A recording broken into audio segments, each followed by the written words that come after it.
Hi, you guys. I'm Phil Town from Rule 1 Investing, and today I'm going to give you some advice about your emergency fund.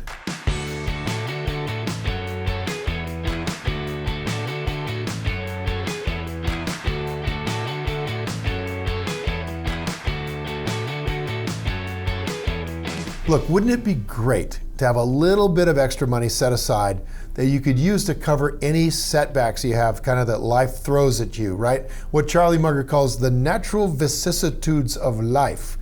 Having an emergency fund will not only help you out in a pinch, it'll help you sleep better at night.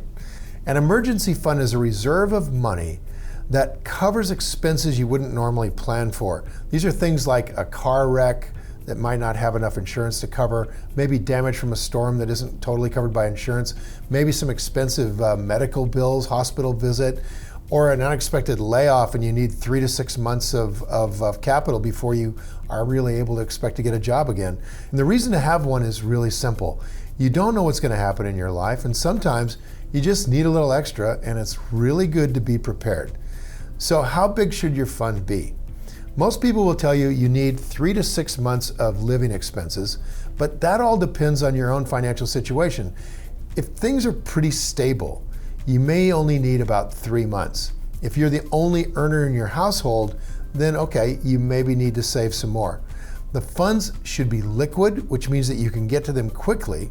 You can keep them in a separate savings account, that's okay, where you can access them whenever you need to. But here's the thing, if you put your money in a savings account, it's not gonna grow.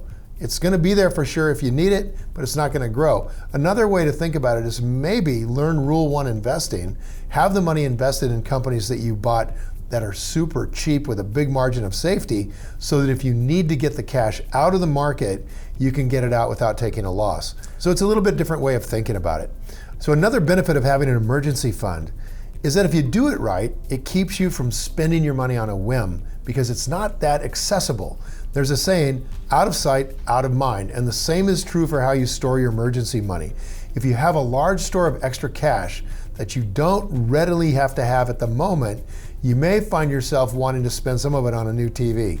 The problem with buying a new TV is that if you're really a good investor, you're able to double your money every 3 years, 4 years, 5 years like that. Turns out you go down the road about 20 years, that new TV cost you about $500,000. So keep the money in a separate account and don't touch it. You'll save a lot of extra money that way. And the reason is because you'll never see it unless you absolutely have to have it. And that's the whole point, isn't it? So sit down and calculate how much you need to live for 3 to 6 months.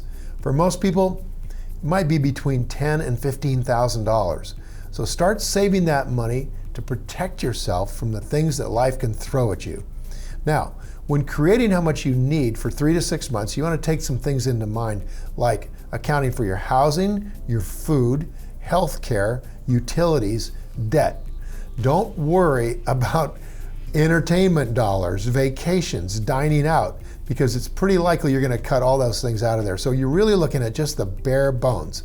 Always keep in mind that while 3 to 6 months is a good rule of thumb, it might not be enough, especially this is true if you're working in a high-risk industry where layoffs are common, your income isn't steady, or if you're retired. So always keep in mind, you need to do what's best for you. So find the number that's right for you. Now, one of the most important things about an emergency fund is that you only touch the fund for emergencies. Emergencies are urgent and unexpected. It might seem like your fund is just sitting there doing nothing, but it's giving you some really great peace of mind. So for example, a trip to Disneyland is not an emergency and it's not unexpected. Neither is Christmas, okay? Neither are those birthdays, weddings. All those things are plannable and you need to plan for them. That's not for your emergency fund. Now, I'd love to hear from you guys. How much money have you set aside for an emergency fund? And what are you doing with that emergency fund? Is it really just sitting in a savings account at 0.1%?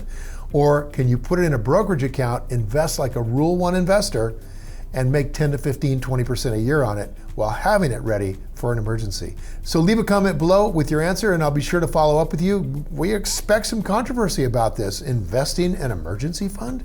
You won't hear that from everybody. So thanks for watching, you guys. Now go play. Now, if you enjoyed this video and you feel it was valuable in teaching you more about investing, subscribe to my channel and share this video with your friends if you guys would, or anybody else that might benefit from this information, even if they're not your friends.